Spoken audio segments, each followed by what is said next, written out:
So in your book, for charging, it talks about on page 274, charging charts, all the way to 277, subcooling, to 279.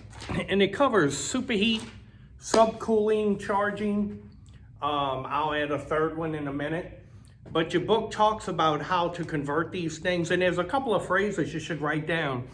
One of them is on 275. It says, the superheat being calculated normally is not the evaporator superheat. You're not actually taking a superheat reading at the outlet of the evaporator. The superheat reading that you take near the compressor is all the superheat that's been added to the system through the net heat of refrigeration effect, the evaporator, any that was added to the suction line all along the way to the unit. That's called system superheat. Okay, that's what your book says right here. It says, the suction line temperature reading taking near the compressor, the sensible heat that was picked up by the suction line is added to this calculation. This is called system superheat. Now, whenever you have a superheat charging situation, like I told you, with a hot pull down, it's going to be a lot higher. And you have to wait for the superheat to come down. In fact, I would never take a subcool and a superheat reading until it's been run at least 15 minutes, the charging cycle. Now, we'll tell you this. Superheat is not for a TXV system. Why? Because a TXV, a thermal expansion valve, will modulate to get a constant superheat into the evaporator. And you're trying to check the superheat and the TXV keeps changing itself.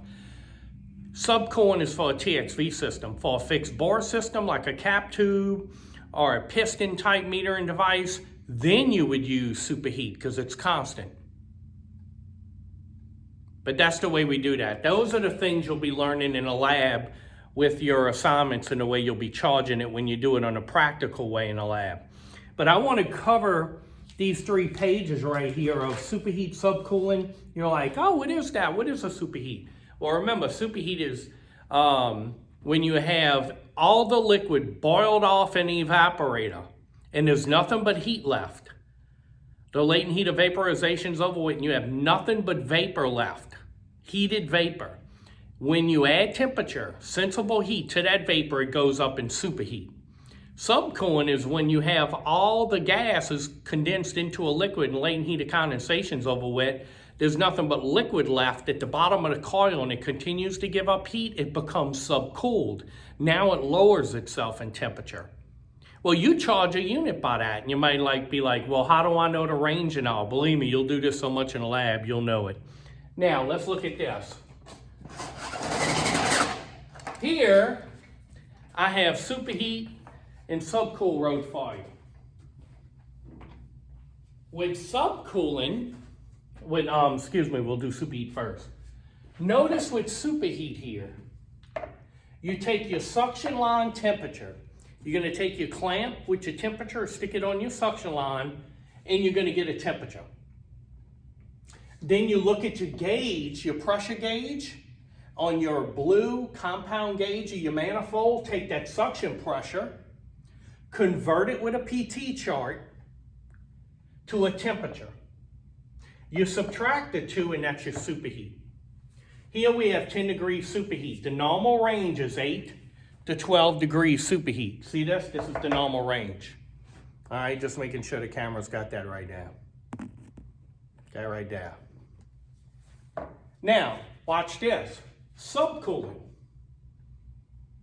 You take your liquid line temperature, the small line, put your clamp gauge temperature on it, and you'll get 109. Now your liquid line, your red gauge on your manifold pressure. You take your PT chart and convert that pressure into a temperature and subtract that from the liquid line temperature. That's 9 degrees subcooling. Okay? So that's 9 degrees subcooling. What's my normal range for that? 10 to 15 degrees. 10 to 15 degrees means you have normal subcooling. So these line up with those charging charts you have in your book. Now I'll let you a little secret about some dealer, which I won't mention yet unless you're in class, likes to use the approach method. And they'll actually give you a chart with the unit on how to use the approach method for their unit. This is what they do. They take the liquid line temperature with them clamp. Let's say it's 105. And they simply minus the outdoor temperature. And it's 10 degrees. Now you look on the chart and they'll have the model number of the unit telling you what the temperature should be. I took these off, here's some examples. Here's a chart that came with a unit. And they had the little model number of a 1.5 ton. I should have 4 degrees. Approach. When I have this temperature, between these two, it's charged correctly. With a 2 ton, it's 5 degrees. With a 2.5 ton, it's 11 degrees. With a 3 ton, it's 14 degrees. This is just some of what I saw on the chart from that unit, but that's how they simply charge their unit. This is not a normal range for all their units or for all units. You have to have the chart for that unit because that changes also for SEER rating.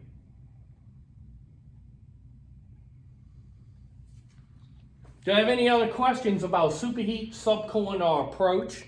I put it real big for you so you could write that down. And that is how those 3 pages are covered in your book.